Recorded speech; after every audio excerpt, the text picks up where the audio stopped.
नमस्कार।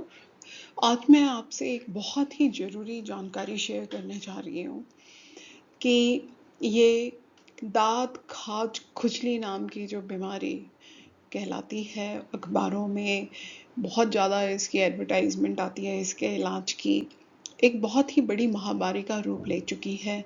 क्योंकि हमारे देश में केमिस्ट से डायरेक्टली लोग खरीद के जब ट्यूब का इस्तेमाल करते हैं, उस ट्यूब में और भी दवाई होती है जिसकी की ज़रूरत नहीं होती और वो नुकसान पहुंचाती है।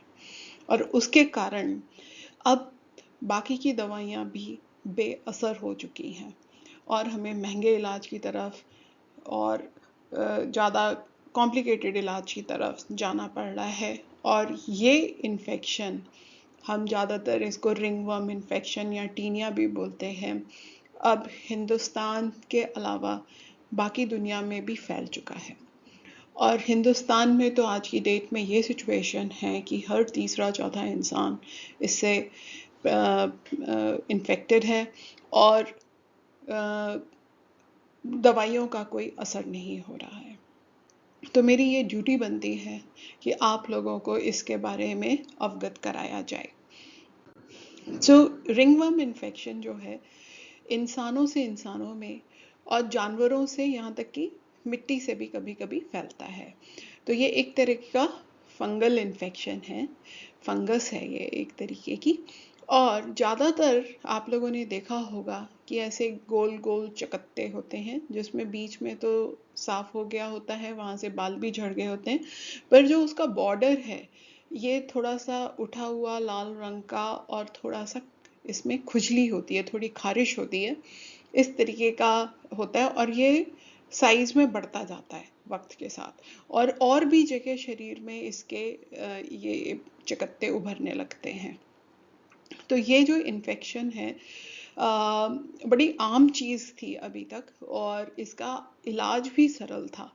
पर मैं आपको अपनी आगे की स्लाइडों में दिखाऊंगी कि इसका कितना विकराल भयावह रूप हो चुका है कि जो कि इंसान की रोज़मर्रा की ज़िंदगी में बहुत बुरा असर कर रहा है। तो ये इसके और अलग अलग जो प्रकार हैं, जैसे कि ये बच्चों में खास तौर से सिर पे बालों में हो सकता है जिससे कि बाल झड़ जाते हैं और इस तरीके का गंजापन आ जाता है। और ये एक से दूसरे में फैलता है, इसलिए कई बार स्कूल में एक ही क्लास में बहुत सारे बच्चे आपको मिल जाएंगे। और ज़्यादातर ठंडी जगहों में जहाँ पे कि नहाने का कम मौका होता है, ऐसी जगहों पे ये ज़्यादा होता है, पर अब इसका फैलाव कम हो चुका है। दूसरा है ये पुरुषों में दाढ़ी और मूछ वाली जगहों पे, फिर गर्दन पे जहाँ पे शर्ट का कॉलर पसीने के साथ हर समय टच करता रहता है वहाँ पे, फिर पैरों में क्योंकि अगर सॉक्स हैं और पसीना आ रहा है तो वहाँ पे हो जाता है, इसे एथलीट फुट भी बोलते हैं।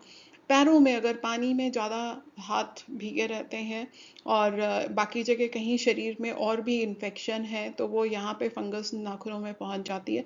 और दूसरा है ये जहाँ जहाँ शरीर में नमी और गर्मी वाली जगह हैं वहाँ पे भी बहुत ज़्यादा इन्फेक्शन फैलता है।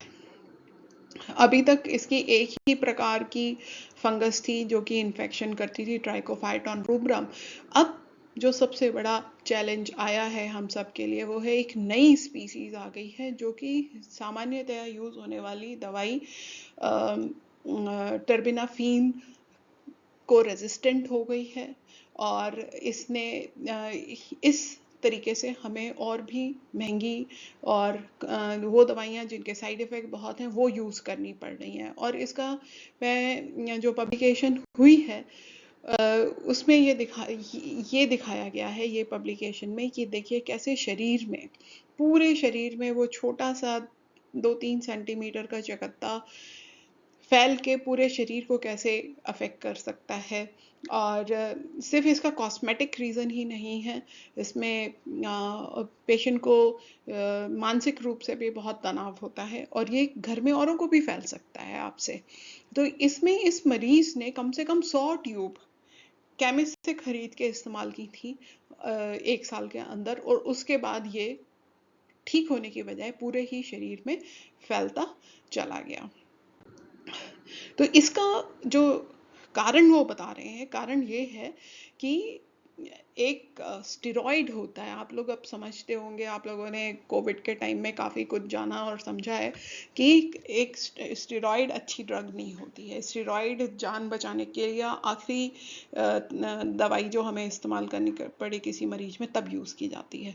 तो अगर एक छोटे से चकत्ते को ठीक करने के लिए उसमें बहुत ही ज़्यादा स्ट्रॉन्ग वाली स्टेरॉइड ड्रग डाल दी जाए कि मरीज को जल्दी से आराम आ जाएगा, पर एक बात जानिए कि जितने फंगल इन्फेक्शन है उसमें स्टेरॉइड शरीर की जो प्रतिरोधक क्षमता है खत्म कर देता है, तो वो और विकराल रूप से फैल जाता है। और कई बार ये भी होता है कि वो जो पेशेंट के सिम्टम है कि पेशेंट में जो भी उसके लक्षण है वो छुपा देता है, तो और भी खराब हो जाता है, क्योंकि पहचान ही नहीं आएगा तो ठीक कहाँ से होगा।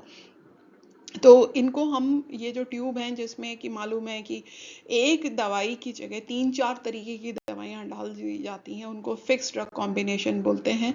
और ये बिना डॉक्टरी सलाह के जब मरीज जाके सीधे केमिस्ट से दवाई खरीदता है, तो क्योंकि ये कुछ ऐसा किया हुआ है इन्होंने फार्मेसी इंडस्ट्री ने कि 2-3 तरीके की दवाइयों को मिला दिया जाता है जिससे एक ही ट्यूब से मरीज ठीक हो जाए। और उसको थोड़ा सस्ता तो ज़्यादा बिकेगी, हर कोई खरीदेगा। और केमिस्ट की सलाह पे केमिस्ट आपको मशवरा देंगे कि नहीं नहीं आप यही लीजिए, इससे बिल्कुल ठीक हो जाएगा, पर ना उनको पता है ना मरीज को पता है कि ये उसके लिए कितना घातक हो सकता है।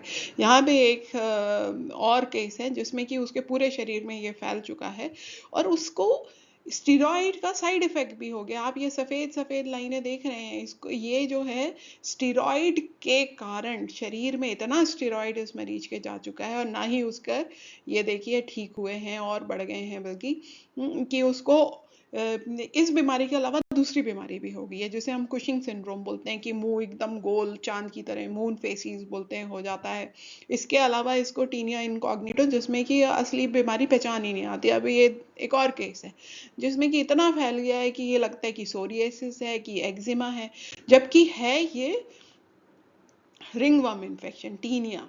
हाँ, तो अब क्योंकि बाकी बीमारियों का जो सोरियासिस, एक्जिमा या किसी चीज़ से एलर्जी हुई हो या किसी दवाई का दुष्परिणाम हो, वो सब की तरह दिखने लग जाता है क्योंकि इसमें स्टेरॉइड इस्तेमाल हो गया है और उन सब का इलाज अलग है। तो जब सही डायग्नोसिस नहीं होगी तो मरीज ठीक कैसे होगा। तो इस एक और इस बीमारी का लक्षण है जिसमें नाखून खराब हो जाते हैं, तो नाखून पीले पड़ जाते हैं, मोटे हो जाते हैं, आगे से टूटने लग जाते हैं।